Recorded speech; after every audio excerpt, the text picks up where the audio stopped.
सबसे पहली प्रतिक्रिया आपकी जानना चाहते हैं। देखिए, पहला अनुभव है 20 साल से संघर्ष के इस दौर में नौजवान होने के नाते अपनी इस लड़ाई को अंजाम तक पहुंचाना, और मुझे इसलिए भी ज़्यादा उत्साह था कि डॉक्टर बाबा साहब अम्बेडकर जो हमारे आदर्श हैं, उन्होंने कहा कि राजनीतिक सत्ता की मास्टर चाबी से ही सारी तरक्की के रास्ते खुलेंगे और सम्मान भी मिलेगा।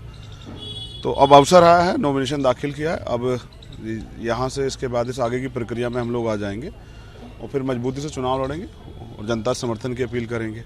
कितनी उम्मीद है गोरखपुर की जनता, क्योंकि इसको योगी का गढ़ कहा जाता है। ये गढ़ किस लोकतंत्र में नहीं होता है, राजतंत्र में होता है। यहीं से हमने बहुत सारे लोग हारते हुए देखे हैं। जब मैंने पहले भी कई बार कहा, आज भी फिर उसको कोट कर रहा हूँ, TN सिंह मुख्यमंत्री रहते हारे, प्राइम मिनिस्टर इंदिरा गांधी रहते हुए हारी। तो ये लोकतंत्र जनता जिसे चाहे उसे आगे बढ़ा दे। और उत्तर प्रदेश में जो हुआ है, देखिए, मुख्यमंत्री जी कहीं कहे थे कि मैं गर्मी में भी मई जून में भी शिमला बना देता हूँ। उन्होंने गोरखपुर को क्या बनाया ये देखना पड़ेगा। गोरखपुर भी 4 महीने के लिए झील बन जाता है। ये मुख्यमंत्री जी का विकास है। तो गोरखपुर की जनता से युवा होने के नाते मैं अपील करूंगा कि मेरे जैसे बहुसंख्यक, जिनकी आबादी 60% ज़्यादा, वो युवा परेशान हैं, नौकरी के लिए, रोजगार के लिए तमाम तरह से समस्याएं खड़ी है, महिला सुरक्षित नहीं है। और अब मेरी जिम्मेदारी ये बढ़ती है कि मैं उनके सामने जाके अपने लिए वोट की अपील करूं।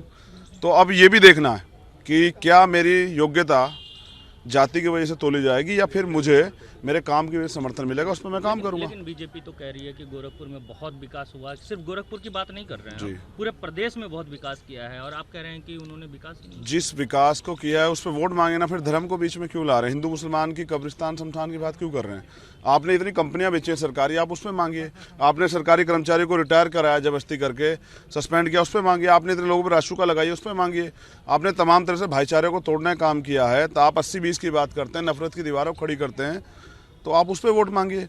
अगर आपने बहुत कुछ अच्छा किया तो उस पर वोट मांगे। आज आपको जरूरत क्या पड़ रही है कि आपको धर्म की बात करनी पड़ रही है, आपको मंदिर की बात कर रही है? अगर आप आज भी राम मंदिर पर वोट मांग रहे हैं तो पिछले 92 से आप कर क्या रहे हैं? इसका मतलब आपने कुछ नहीं किया ना। और देखिए, अगर पूरी सेंटर की फौज यहाँ उतरी है तो कोई कारण तो रहा होगा ना। नौजवानों से पूछिए, महिलाओं से पूछिए, बच्चियों से, जो पढ़े लिखे शिक्षित बेरोजगार घूम रहे हैं। महंगाई का आलम देखिए, गरीबों से पूछिए। भ्रष्टाचार से का जो आलम है, आम जनता से पूछिए कि क्या हाल है। एजुकेशन पे नहीं बात करेंगे मुख्यमंत्री, हेल्थ पे नहीं बात करेंगे, कोरोना काल में क्या नहीं है, यही तो एम्स और मेडिकल कॉलेज। हाँ, बहुत अच्छा, ये तो बहुत अच्छा सवाल किया आपने। शायद आपको इसके बाद इसका खामियाजा भुगतना पड़े। यहाँ मैंने पहली बार देखा कि इतिहास में ऐसा भी एम्स है जहाँ से higher centre, BRD medical college जो है, पेशेंट रेफर किए जाते हैं। ये गोरखपुर का विकास है। अगर दुनिया में कहीं, मतलब भारत की बात कर रहा हूँ, अगर हायर सेंटर किसी को भेजा जाएगा, कोई नेता भी बीमार होगा तो वो एम्स जाएगा, लेकिन यहाँ एम्स से पेशेंट जाते हैं हायर सेंटर के लिए, BRD मेडिकल कॉलेज। ये विकास है।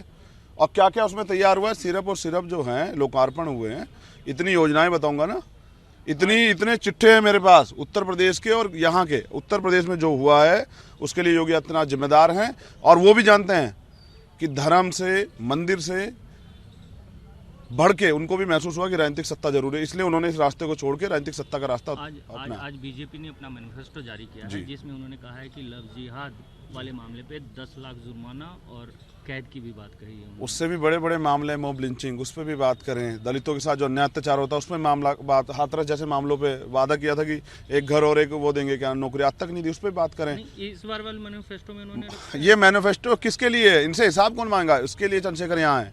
2 करोड़ रोजगार देंगे, प्राइम मिनिस्टर बोले, कहाँ है? आपने कह दिया योगी जी ने कि 80 लाख रोजगार देंगे, कहाँ है? आपका लेखपाल नेपाल भाग जाता है।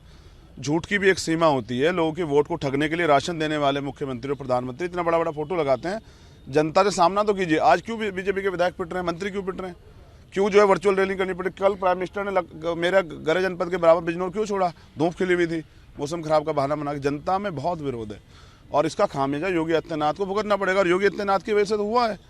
वो एक्सीडेंटल चीफ मिनिस्टर हैं, उनके नाम पे वोट नहीं लिया गया था, उनके नाम पे लिया गया था पिछड़े वर्ग के केशव प्रसाद मौर्य के नाम पे, और इसलिए बहुजन समाज के लोगों ने वोट दिया कि पिछड़े वर्ग का व्यक्ति मुख्यमंत्री बनेगा। छल किया बीजेपी के लोगों ने और फिर मुख्यमंत्री बना दिया योगी आदित्यनाथ को। तो आज क्या है, मैंने अपील की थी, आप चलाइएगा कि यहाँ के SSP को हटाया जाए। वो बीजेपी सांसद के दामाद हैं जो निर्दोष होते हुए 16 महीने जेल काट के आया। अब जनता की आह का और करोड़ों माहों की जो दर्द है उसका सामना तो मुख्यमंत्री जी को करना पड़ेगा। कितने वोटों का? मैं तो ये मानता हूं कि जब ये बेटा जो अपने मुल्क से, अपने प्रदेश से और देश से प्यार करता है, जब ये जनता के बीच जाएगा, अपनी बहनों से, उन लाखों माताओं से अपील करेगा और ये पूछेगा, अगर आप ये मानते हैं कि उत्तर प्रदेश में विकास हुआ है तो दे दो योगी आदित्यनाथ को वोट, और अगर आप ये मानते हैं कि गोरखपुर में, स्पेशल और छोड़िए उत्तर प्रदेश को, गोरखपुर में अगर गुंडा राज, 2 बच्चों की हत्या हुई, प्रियंका भारती की हत्या हुई, कोई मामला नहीं, सब नहीं जानते, मुख्यमंत्री करीबी हैं, हाथरस उदाहरण है, उन्नाव प्रयागराज 4 लोगों की हत्या। तो जनता जवाब देगी और जनता मन बनाए बैठी है। बहनों का, माताओं का वोट चंद्रशेखर आज़ाद को जाएगा, युवाओं का वोट चंद्रशेखर आज़ाद को जाएगा। और जो हर सताया व्यक्ति है, आज भी बताइए, यहाँ एक कॉलेज है, उसमें वहाँ के टीचर धरने पे बैठे हुए हैं, आपने बांट दिया है प्रदेश को। लेकिन आपने जो छवि बनाई है वो एक विशेष समाज को लेकर के लोगों का आरोप है कि वो सिर्फ एक विशेष समाज को लेकर के चलना चाहते हैं, इस पे आप क्या? आरोप तो इस समाज में पैदा होना, जब तक इस देश में जाति व्यवस्था रहेगी ना, इस जाति व्यवस्था में पैदा होना ही एक आरोप है। डॉक्टर बाबा साहब अम्बेडकर पूरे देश को संविधान दिए, सबके लिए किए, लेकिन बने रहे दलित नेता। मान्यवर काशी राम साहब बहुजन समाज के लोग इकट्ठा किए, जिनको एक सर पे छत नहीं थी, उनको राजनीतिक शक्ति दी, और बने क्या रहे? दलित नेता। उदाहरण नहीं मिल सकता उनके जैसा। फिर बहन जी ने भी इतना काम किए, लेकिन बनी सर्व समाज के लिए काम किए, बनी क्या रही? दलित नेता।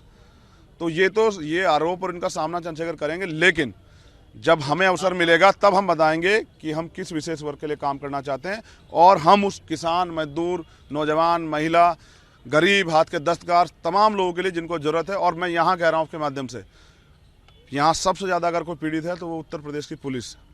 सरकार के हिसाब से ना चले तो सस्पेंड हो जाएंगे, ट्रांसफ़र हो जाएंगे, लेकिन लंबे समय से उनकी मांग थी कि 8 घंटे की ड्यूटी कर दो, एक दिन की छुट्टी दे दो। उनका भी परिवार है, क्यों नहीं देती सरकार? क्यों चाहती है कि सिस्टम जो है करप्ट बना रहे? ये सब सरकार की देन है। भ्रष्टाचारी सरकारों को बदलना पड़ेगा। अगर आज भी 71 साल बाद रोटी रोजी के लिए, कपड़े के लिए, मकान के लिए लोग हाथ फैलाए बैठे हैं, तो ये सरकारों की देन है।